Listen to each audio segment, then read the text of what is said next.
नमस्कार दोस्तों, स्वागत है आप सभी का आपके अपने YouTube चैनल स्टैटिक्स आईक्यू में। दोस्तों, जैसा कि आप थंबनेल में देख पा रहे हैं, आज के इस सेशन में हम बात करेंगे एसएससी जीडी 2024 के रिगार्डिंग।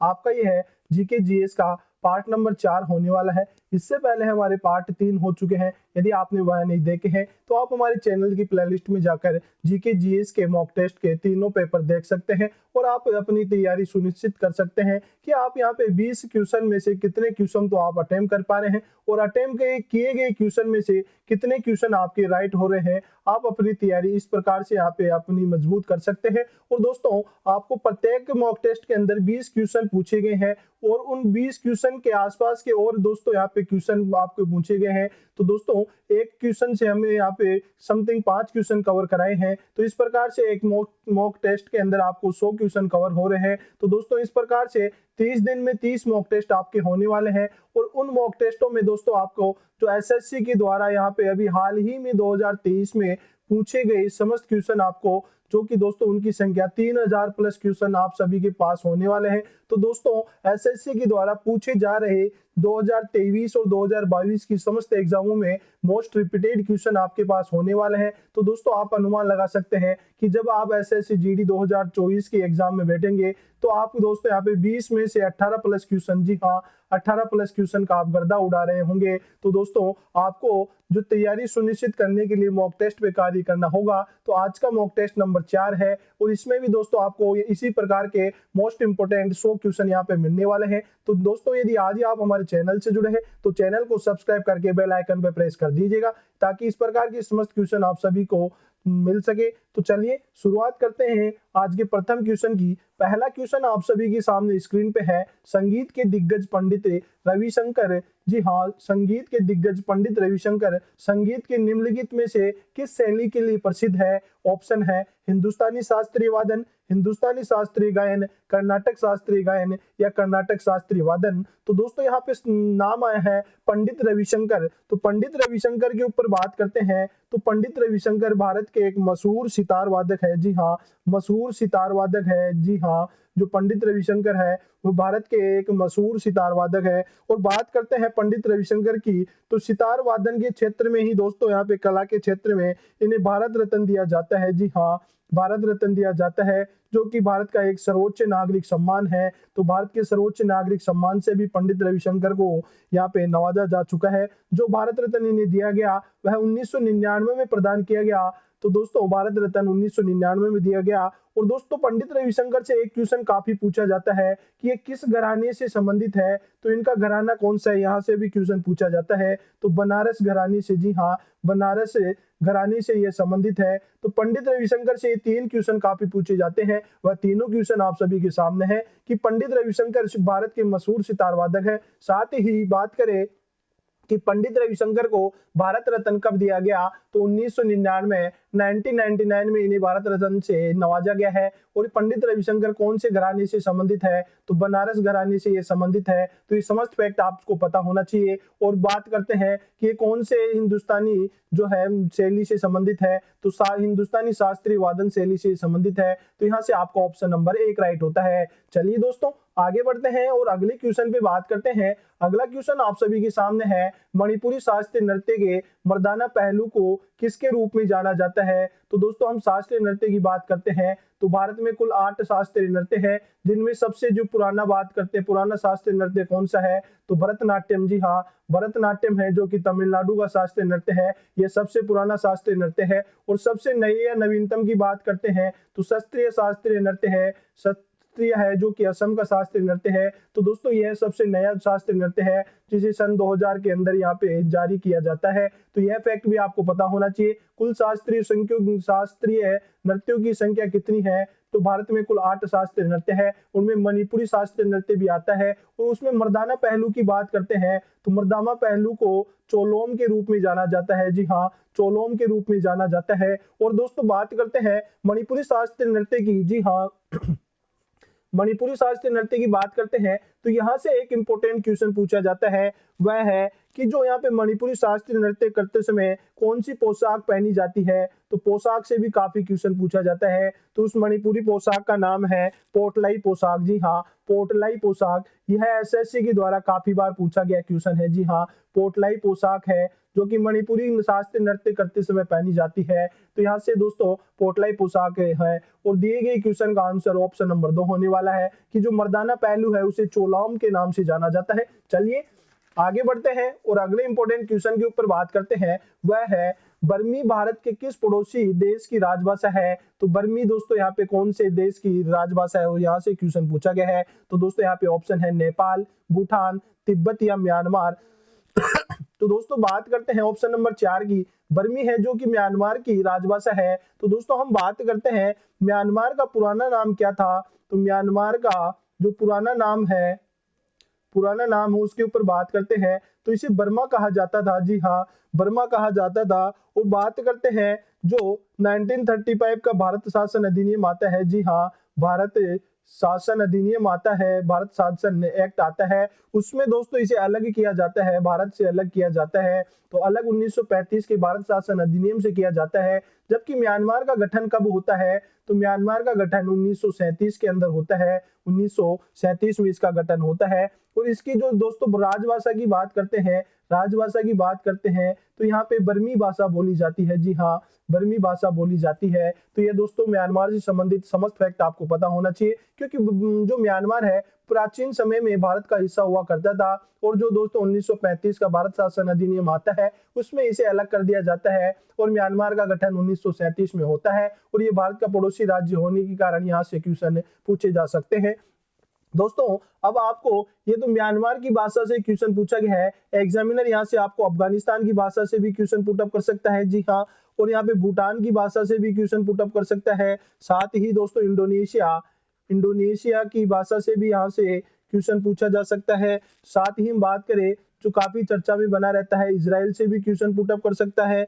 मालदीव से जो कि अभी हाल ही में चर्चा में बना हुआ है, वहां से भी क्वेश्चन पुटअप कर सकता है। और साथ ही चीन से भी दोस्तों यहाँ पे जो है क्वेश्चन पूछ सकता है। तो अफगानिस्तान की राजभाषा के बारे में बात करें तो वहां पे दारी व पश्तो नाम से भाषा बोली जाती है। जी हाँ, दारी व पश्तो यहाँ पे भाषा बोली जाती है। भूटान की बात करें तो दजोंगखा भाषा बोली जाती है। जी हाँ, दजोंगखा भाषा भूटान के अंदर बोली जाती है। इंडोनेशिया की बात करें तो मलय भाषा बोली जाती है। जी हाँ, मलय भाषा इंडोनेशिया में बोली जाती है। इजराइल की बात करें तो इजराइल में हिब्रू भाषा बोली जाती है। और मालदीव की बात करें तो द्विवेही, जी हाँ, द्विवेही भाषा यहाँ पे बोली जाती है। और चीन की बात करें तो मंदारिन भाषा यहाँ पे बोली जाती है। जी हाँ, मंदारिन यहाँ पे भाषा बोली जाती है। और यहाँ से दोस्तों एक अन्य क्वेश्चन और पुटअप होता है जो कि एसएससी में काफी बार पूछा गया है कि दुनिया में सबसे ज्यादा बोली जाने वाली भाषा कौन सी है। तो विश्व में सबसे ज्यादा बोली जाने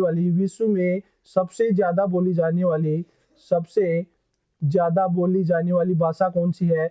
तो दोस्तों चीन की भाषा मंदारिन भाषा है जो कि विश्व में सबसे ज्यादा बोली जाती है। तो ये समस्त फैक्ट दोस्तों आप सभी को पता होना चाहिए कि अफगानिस्तान की राजभाषा दारी पश्तो है, भूटान की दजोंगखा है, इंडोनेशिया की मलय है, इजराइल की हिब्रू है, मालदीव की द्विवेही है और चीन की मंदारिन है। और मंदारिन विश्व में सबसे ज्यादा बोली जाने वाली भाषा है। तो ये समस्त फैक्ट यहाँ से आपको पता होना चाहिए। चलिए दोस्तों आगे बढ़ते हैं और अगले क्वेश्चन पे बात करते हैं। अगला क्वेश्चन है साओ जोजाओ त्योहार मुख्य रूप से निम्नलिखित में से किस भारतीय राज्य में कैथोलिक ईसाइयों द्वारा मनाया जाता है। तो दोस्तों यहाँ पे त्योहार से क्वेश्चन पूछा गया है कि साओ जोजाओ त्योहार है वह किस राज्य में मनाया जाता है। तो ये दोस्तों ईसाइयों का प्रमुख त्योहार है। और दिए गए जो दोस्तों यहाँ पे मणिपुर, असम, गोवा और नागालैंड। तो दोस्तों आप सभी को पता है कि जो गोवा के अंदर ही यहाँ पे ईसाई ज्यादा रहते हैं, अब कहा जाए कि पुर्तगाली सबसे ज्यादा यहाँ पे रहते हैं। और सबसे पहले पुर्तगाली आए भी दोस्तों गोवा में ही थे। तो यहाँ पे ही दोस्तों ये त्योहार मनाया जाता है जो कि साओ जोजाओ नाम से त्योहार मनाया जाता है।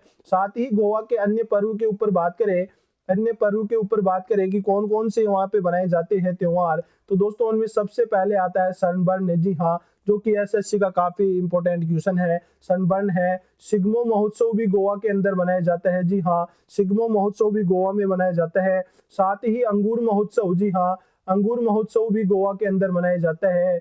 और बात करें हम यहाँ से वास्को महोत्सव, जी हाँ, वास्को महोत्सव भी गोवा के अंदर मनाया जाता है। तो दोस्तों आप देख पा रहे हैं कि 100 जोजाओं से क्वेश्चन तो पूछा गया ही है, साथ ही सनबर्न से भी काफी क्वेश्चन पूछे जाते हैं, सिग्मो महोत्सव से क्वेश्चन पूछे जाते हैं, अंगूर महोत्सव, वास्को महोत्सव, ये समस्त जो महोत्सव है वह गोवा के अंदर मनाया जाता है। जी हाँ, गोवा के अंदर मनाए जाते हैं। तो यहाँ से आपका ऑप्शन नंबर 3 राइट होता है। चलिए अगले इंपोर्टेंट क्वेश्चन के ऊपर बात करते हैं। अगला इंपोर्टेंट क्वेश्चन है, नीरू स्वामी पिल्लई और राजा रत्नम पिल्लई किस वाद्य यंत्र के प्रतिपादक है। तो दोस्तों हम बात करते हैं कि जो नीरू स्वामी पिल्लई है और राजा रत्नम पिल्लई है वह कौन से वाद्य यंत्र के प्रतिपादन किया है। तो नादस्वरम। जी हाँ, ऑप्शन नंबर 3 नादस्वरम का प्रतिपादन या प्रतिपादन किसने किया है। तो प्रतिपादन किया है वह नीरू स्वामी पिल्लई के द्वारा, नीरू स्वामी पिल्लई और राजा रत्नम पिल्लई के द्वारा किया गया है। तो पिल्लई ब्रदर्स के द्वारा दोस्तों इसका प्रतिपादन किया गया है।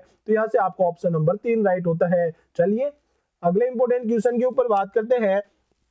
अगला इंपोर्टेंट क्वेश्चन है, सिंगालीला राष्ट्रीय उद्यान निम्नलिखित में से किस राज्य में स्थित है। तो सिंगालीला राष्ट्रीय उद्यान है वह कहाँ पे स्थित है। ऑप्शन है छत्तीसगढ़, कर्नाटक, केरल, पश्चिम बंगाल। तो दोस्तों हम बात करते हैं सिंगालीला राष्ट्रीय उद्यान की, तो यह पश्चिम बंगाल, वेस्ट बंगाल के अंदर स्थित है। तो यहाँ से आपका ऑप्शन नंबर 4 राइट होता है।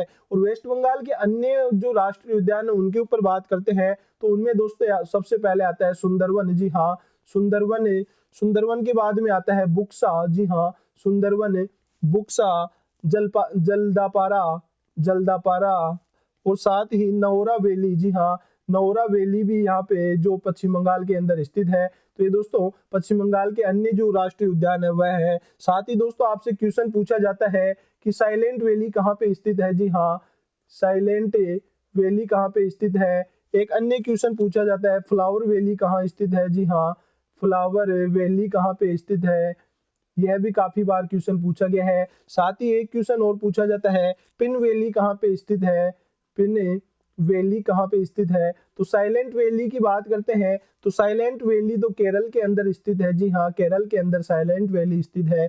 फ्लावर वैली की बात करते हैं तो यूके, ये यूके नहीं है दोस्तों, उत्तराखंड के अंदर। जी हाँ, उत्तराखंड के अंदर फ्लावर वैली स्थित है। पिन वैली की बात करते हैं तो हिमाचल प्रदेश के अंदर पिन वैली स्थित है। तो ये दोस्तों इससे संबंधित समस्त फैक्ट आपको पता होना चाहिए। तो यहाँ पे सिंगालीला राष्ट्रीय उद्यान पश्चिम बंगाल के अंदर स्थित है। तो यहाँ से आपका ऑप्शन नंबर 4 राइट होता है। चलिए अगले क्वेश्चन पे बात करते हैं, भारत में पहली बार ओलंपिक खेलों में कब भाग लिया था। तो भारत ने सबसे पहली बार ओलंपिक खेलों में कब भाग लिया। तो यहाँ पे दोस्तों आपका आंसर ऑप्शन है 1974, 1972, 1920 या 1928। तो दोस्तों हम बात करते हैं कि भारत ने जो पहली बार यहाँ पे कौन से खेलों में भाग लिया, तो हम बात करते हैं 1920 की, 1920 की। 1920 के जो एंटवर्प में जो ओलंपिक होते हैं, एंटवर्प जो कि एंटवर्प ओलंपिक होते हैं, जो कि दोस्तों यहाँ पे एंटवर्प कहाँ पे स्थित है। तो एंटवर्प बेल्जियम में स्थित है। जी हाँ, बेल्जियम के अंदर स्थित है। और इन खेलों के अंदर ही दोस्तों 1920 में राष्ट्र के तौर पर भाग लिया था। जी हाँ, यहाँ पे 1920 में जो भाग लिया वह राष्ट्र के तौर पे भाग लिया था। जी हाँ, राष्ट्र के तौर पर भाग लिया, राष्ट्र के तौर पर भाग लिया। इसमें दोस्तों 5 एथलीट जाते हैं। जी हाँ, बेल्जियम में 5 एथलीट गए थे, उन 5 एथलीट गए थे। और ध्वजवाहक की बात करें 1920 के ध्वजवाहक कौन थे, ध्वजवाहक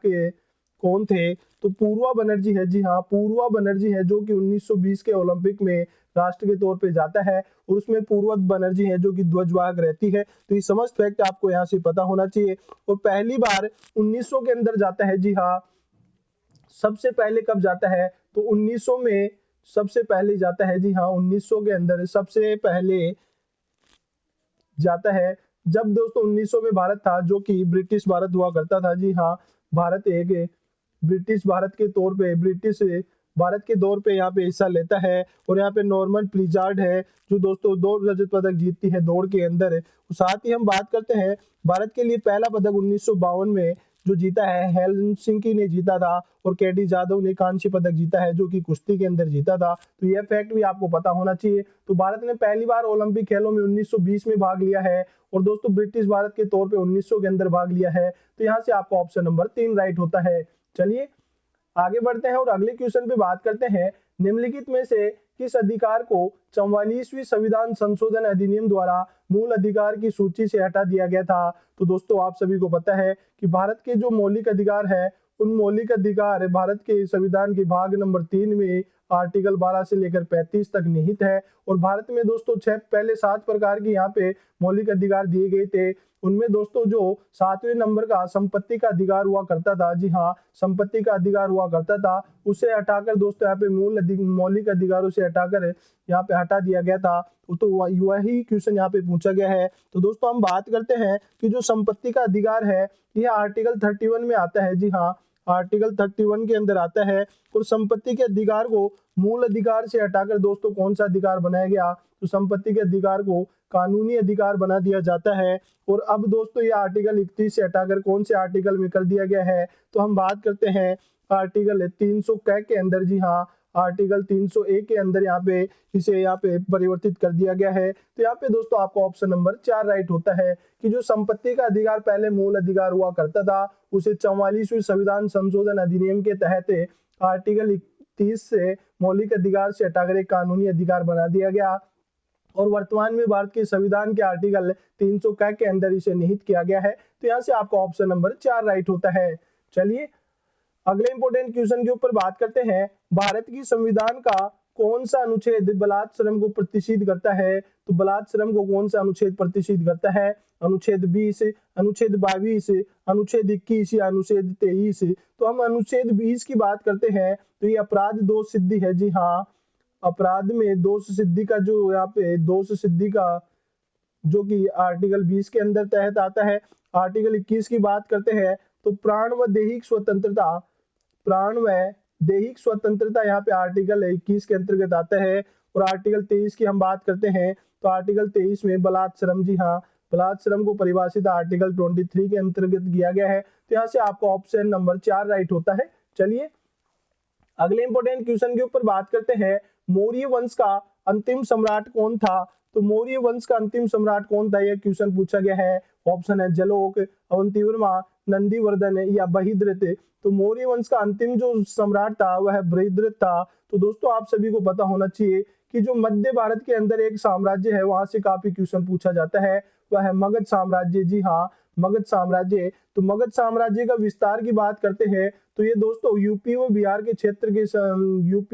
के अंतर्गत जो क्षेत्र आता है उसे मगध क्षेत्र कहा जाता था।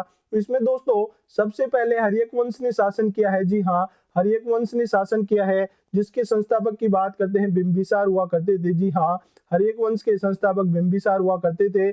उसके बाद में दोस्तों जो मगध साम्राज्य पर शिशुनाग वंश ने, जी हाँ, शिशुनाग वंश ने यहाँ पे शासन किया है, जिसके संस्थापक की बात करते हैं तो वह शिशुनाग इसके संस्थापक हुआ करते थे। और फिर बात करते हैं इस वंश के बाद में नंद वंश आता है। तो नंद वंश के संस्थापक महापद्मनंद है। जी हाँ, महापद्मनंद है जो कि यहाँ पे नंद वंश के संस्थापक थे। और इसमें दोस्तों जो महापद्मनंद के अंतिम शासक घनानंद को हराकर मौर्य साम्राज्य की स्थापना होती है।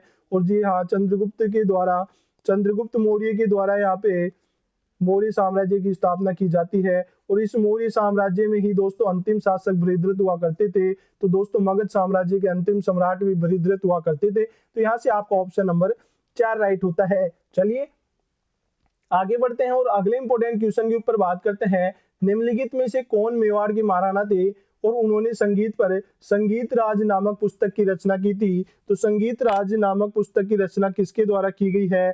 तो ऑप्शन है महाराणा सांगा, महाराणा प्रताप, महाराणा कुंभा या महाराणा उदय सिंह। तो बात करते हैं महाराणा कुंभा की। तो महाराणा कुंभा ने ही संगीत राज नामक पुस्तक की रचना की है। और दोस्तों जो महाराणा कुंभा का उपनाम और कौन सा है? तो महाराणा कुंभा को ही महाराणा कुंभकर्ण भी कहा जाता था। जी हाँ, महाराणा कुंभकर्ण भी दोस्तों महाराणा कुंभा को ही कहा जाता था। और ये कौन से वंश से संबंधित है? तो दोस्तों यह है सिसोदिया वंश से। जी हाँ, सिसोदिया वंश से संबंधित है, जो कि मेवाड़ के अंतर्गत यहाँ पे शासन किया करता था। और मेवाड़ का क्षेत्र दोस्तों जो राजस्थान के उदयपुर साइड का जो क्षेत्र हुआ करता है उसे मेवाड़ का क्षेत्र कहा जाता था। तो यहाँ से आपका ऑप्शन नंबर 3 राइट होता है। संगीतराज नामक पुस्तक की रचना महाराणा कुंभा के द्वारा की गई थी। चलिए अगले इंपॉर्टेंट क्वेश्चन के ऊपर बात करते हैं। निम्नलिखित में से किसने 1784 में एशियाटिक सोसाइटी ऑफ बंगाल की स्थापना की है? ऑप्शन है द्वारकानाथ टैगोर, विलियम जोन्स, राजा राममोहन राय या हेनरी विवियन डेरोजिया है। तो किसके द्वारा यहाँ पे स्थापना की जाती है? तो एशियाटिक सोसाइटी ऑफ बंगाल की स्थापना 1784 के अंदर विलियम जोन्स के द्वारा की गई है। जी हाँ, विलियम जोन्स के द्वारा की गई है, जो कि यहाँ पे ऑप्शन नंबर 2 राइट होता है। तो दिए गए क्वेश्चन का ऑप्शन नंबर 2 राइट होता है। चलिए अगले इंपोर्टेंट क्वेश्चन के ऊपर बात करते हैं। निम्नलिखित में से कौन सा शिखर झारखंड का सबसे ऊंचा शिखर है? ऑप्शन है गिरनार, अनामुडी, कांगटो, पारसनाथ। तो दोस्तों यहाँ पे पारसनाथ है, जो कि छोटा नागपुर के पठार की सबसे ऊंची चोटी है। जी हाँ, और छोटा नागपुर का पठार दोस्तों, छोटा नागपुर के पठार की सबसे ऊंची चोटी कौन सी है? छोटा नागपुर के पठार की सबसे ऊंची चोटी पारसनाथ है, और ये पारसनाथ ही दोस्तों झारखंड का सबसे ऊंचा ऊंचा शिखर है। साथ ही इसके साथ ही दोस्तों अन्य और कौन कौन से जो स्थान है, जो राज्यों के सबसे ऊंचे शिखर है, जिनमें अमनसोन आता है। जी हाँ, अमसोन आता है, जो कि यूपी की सबसे ऊंचा शिखर है। अमसोन यूपी का सबसे ऊंचा शिखर है। गिरनार की बात करते हैं, गिरनार है जो कि गुजरात का सबसे ऊंचा शिखर है। साथ ही देमाली की बात करते हैं, देमाली है जो कि उड़ीसा का सबसे ऊंचा शिखर है। और धूपगढ़ की बात करते हैं, तो धूपगढ़ है जो कि मध्य प्रदेश की सबसे ऊंची चोटी है। तो दोस्तों अमनसोन उत्तर प्रदेश की सबसे ऊंची चोटी है, गिरनार गुजरात की सबसे ऊंची चोटी है, और फिर बात करते हैं देमाली उड़ीसा की सबसे ऊंची चोटी है, और धूपगढ़ मध्य प्रदेश की सबसे ऊंची चोटी है। और झारखंड की सबसे ऊंची चोटी की बात करते हैं तो पारसनाथ है, और पारसनाथ छोटा नागपुर के पठार की सबसे ऊंची चोटी है। तो यहाँ पे दोस्तों आपको ऑप्शन नंबर 4 राइट होता है। चलिए अगले इंपोर्टेंट क्वेश्चन के ऊपर बात करते हैं। भारत के योजना आयोग को किस वर्ष नीति आयोग द्वारा प्रतिस्थापित किया गया था? तो ये दोस्तों योजना आयोग से क्वेश्चन पूछा गया है। तो दोस्तों ऑप्शन दिया गया 2016, 18, 17 और 15। तो दोस्तों हम बात करते हैं 1 जनवरी 2015 को। जी हाँ, 1 जनवरी 2015 को 1 जनवरी 2015 को योजना आयोग के स्थान पर नीति आयोग की स्थापना की जाती है। जी हाँ, नीति आयोग की यहाँ पे स्थापना की जाती है, वह 1 जनवरी 2015 को की जाती है। यह फैक्ट आपको पता होना चाहिए। और नीति आयोग के अध्यक्ष कौन होता है? तो नीति आयोग के अध्यक्ष होता है जो तत्कालीन प्रधानमंत्री होता है, वह नीति आयोग का अध्यक्ष होता है। और दोस्तों यहाँ से काफी क्वेश्चन पूछे जाते हैं। एक पूछा जाता है नीति आयोग का प्रथम उपाध्यक्ष क्वेश्चन पूछा जाता है। प्रथम सीईओ से क्वेश्चन पूछा जाता है। जी हाँ, प्रथम सीईओ से क्वेश्चन पूछा जाता है। तो प्रथम उपाध्यक्ष की बात करते हैं तो अरविंद पनगड़िया है, जो कि पहले यहाँ के नीति आयोग के उपाध्यक्ष हुआ करते थे। प्रथम सीईओ की बात करते हैं तो सिंधु श्री खुल्लर है। जी हाँ, सिंधु श्री खुल्लर है जो कि प्रथम यहाँ पे सीईओ हुआ करते थे। अब दोस्तों ये तो प्रथम है। अब वर्तमान की बात करते हैं तो वर्तमान उपाध्यक्ष कौन है? वर्तमान उपाध्यक्ष की हम बात करते हैं तो वर्तमान उपाध्यक्ष सुमन के बेरी है। जी हाँ, सुमन के बेरी है जो कि वर्तमान में उपाध्यक्ष है। वर्तमान में सीईओ की बात करते हैं तो बीवीआर सुब्रमण्यम है। जी हाँ, बीवीआर सुब्रमण्यम है जो कि वर्तमान में सीईओ है। तो ये समस्त फैक्ट यहाँ पे आपको पता होना चाहिए। तो नीति आयोग से संबंधित समस्त फैक्ट आप सभी के सामने है। जबकि हम योजना आयोग की बात करते हैं तो योजना आयोग की हम बात करें तो इसकी स्थापना कब की जाती है? तो योजना आयोग की स्थापना 15 मार्च 1950 को की जाती है, और 15 मार्च 1950 को स्थापना की जाती है। और योजना आयोग को रद्द कब किया जाता है? तो रद्द 17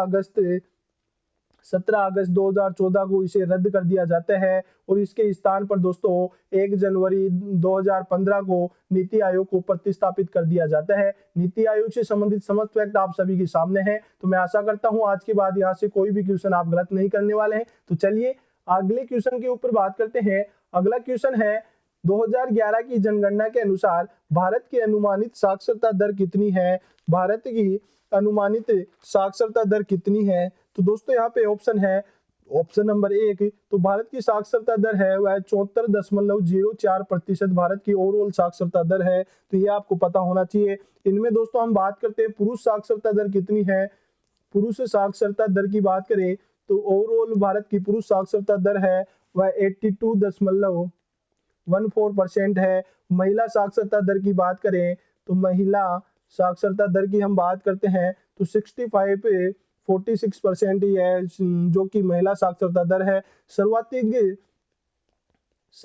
साक्षरता वाला राज्य कौन सा है? तो सर्वाधिक साक्षरता वाला राज्य है दोस्तों केरल है।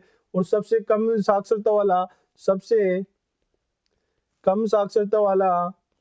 राज्य कौन सा है? तो वह बिहार है। तो दोस्तों ये समस्त फैक्ट यहाँ से आपको पता होना चाहिए साक्षरता से संबंधित। ओवरऑल साक्षरता की बात करें तो 74.04% है, पुरुष साक्षरता 82.14% है, महिला साक्षरता 65.46% है। सर्वाधिक साक्षरता वाला राज्य कौन सा है? केरल है। सबसे कम साक्षरता वाला राज्य कौन सा है? बिहार है। तो ये समस्त फैक्ट यहाँ से आपको पता होना चाहिए। चलिए अगले इंपॉर्टेंट फैक्ट के ऊपर बात करते हैं। जी के मान की खोज किसने की थी? तो दोस्तों एक जी इस प्रकार से होता है और एक जी इस प्रकार से होता है। इस जी को सार्वत्रिक गुरुत्वीय नियतांक कहा जाता है। जी हाँ, सार्वत्रिक गुरुत्वीय नियतांक कहा जाता है। और ये जी दोस्तों गुरुत्वीय त्वरण होता है। जी हाँ, गुरुत्वीय त्वरण होता है, जिसका मान दोस्तों यहाँ पे 0.98 होता है। तो यह भी आपको पता होना चाहिए। जी हाँ, 0.98 इसका मान होता है। और इससे बात करते हैं जी की, जिसे सार्वत्रिक गुरुत्वीय नियतांक कहा जाता है, और इसका मान 6.67 इंटू 10⁻⁻11 यहाँ पे इसका मान होता है। तो यह भी आपको पता होना चाहिए। और इस जी की खोज किसने की थी?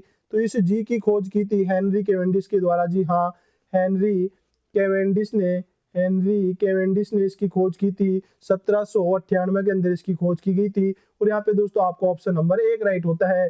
चलिए अगले इंपॉर्टेंट क्वेश्चन के ऊपर बात करते हैं।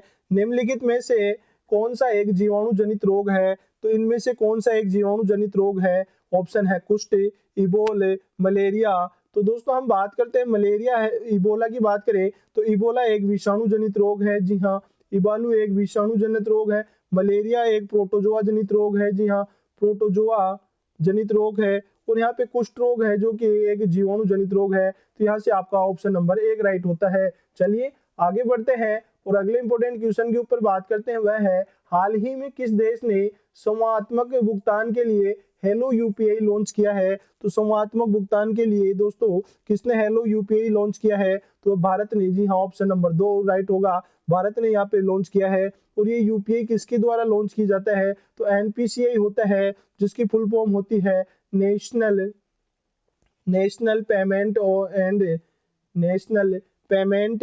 एंड कॉरपोरेशन ऑफ इंडिया इसकी फुल फॉर्म होती है।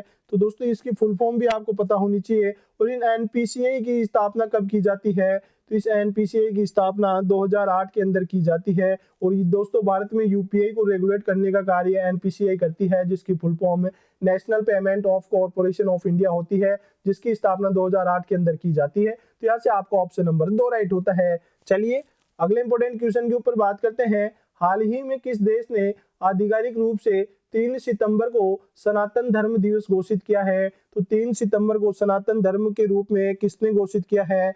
ऑप्शन है नेपाल, अमेरिका, श्रीलंका, भारत। तो यहाँ से आपको ऑप्शन नंबर 2 राइट होता है। यूएसए के द्वारा ही 3 सितंबर को सनातन धर्म दिवस घोषित किया है। जी हाँ, सनातन धर्म दिवस घोषित किया है वह अमेरिका के द्वारा किया गया है। इसके अलावा दोस्तों जॉर्जिया जो देश है, जी हाँ, यह भी काफी पूछा जा सकता है कि जो जॉर्जिया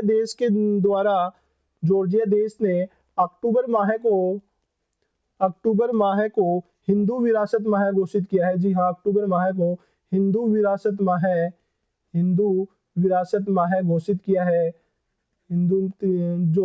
हिंदुओं का विरासत माह है वह घोषित किया है, वह किसके द्वारा किया गया है? तो जॉर्जिया देश ने किया है और अक्टूबर माह को किया है। तो यह फैक्ट भी आपको पता होना चाहिए। चलिए अगले इंपॉर्टेंट क्वेश्चन के ऊपर बात करते हैं और आज के अंतिम क्वेश्चन के ऊपर बात करते हैं। हाल ही में प्रधानमंत्री मोदी ने कहाँ केंद्रीय जनजातीय विश्वविद्यालय स्थापित करने की घोषणा की है? तो दोस्तों ऑप्शन है कर्नाटक, तमिलनाडु, तेलंगाना और केरल। तो भारत के यशस्वी प्रधानमंत्री के द्वारा केंद्रीय जनजातीय विश्वविद्यालय स्थापना करने की घोषणा तेलंगाना के अंदर की है। तो यहाँ से दोस्तों आपका ऑप्शन नंबर 3 राइट होता है। तो दोस्तों आज के सेशन में हमने 20 क्वेश्चन के ऊपर बात की है। इन 20 क्वेश्चन में से आपने कितने क्वेश्चन अटेम्प्ट किए हैं और आपके कितने क्वेश्चन यहाँ पे राइट हुए हैं, आप सभी कमेंट बॉक्स में कमेंट करके बताइएगा। और यदि आज ही आप हमारे चैनल से जुड़े हैं तो चैनल को सब्सक्राइब करके बेल आइकन पे प्रेस कर दीजिएगा, ताकि इस प्रकार की समस्त वीडियो आपको सही समय से मिल सके। और दोस्तों, आपको एसएससी जीडी से रिलेटेड जितनी भी यहाँ पे पीडीएफ की आवश्यकता होती है, कंटेंट की आवश्यकता होती है, आप हमें टेलीग्राम चैनल पे ज्वाइन कर सकते हैं और वहां से आप फ्री ऑफ कॉस्ट जो कंटेंट है डाउनलोड कर सकते हैं। दोस्तों, आज का वीडियो आपको अच्छा लगा तो ज्यादा से ज्यादा लाइक कीजिएगा, शेयर कीजिएगा। चलिए दोस्तों, अब समय हो चुका है आप सबसे विदा लेने का। मिलते हैं अगले और बेहतरीन सेशन के साथ। जय हिंद, जय भारत।